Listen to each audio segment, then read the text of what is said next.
Good morning, folks. Today is the day. In just a couple of hours, there'll be a special live stream between Illia and Murad. We'll be discussing all things community, memetics, the state of crypto, philosophical ideas on AI, and Illia's vision for NEAR as it grows in the future. Let's make sure the Legion shows up loud and engaged. It's not every day we get the attention of two crypto visionaries, as well as a huge meme coin community. Our AI stories today are actually going to be built around some major releases from Google, all centered around Gemini 3.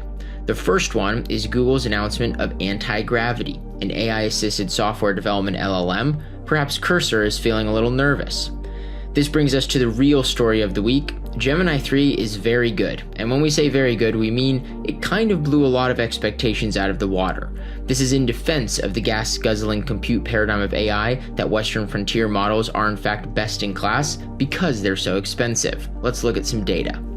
The Gemini 3 Pro scored 91% on spatial reasoning, almost as good as a human and a full 25% better than GPT-5.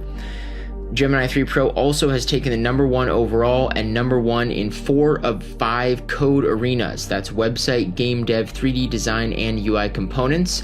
In other words, the Google DeepMind team is cooking.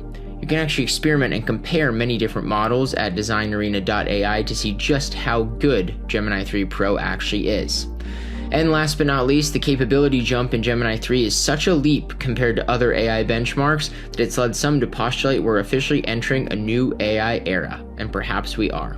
Stick around, we'll do this all again real soon.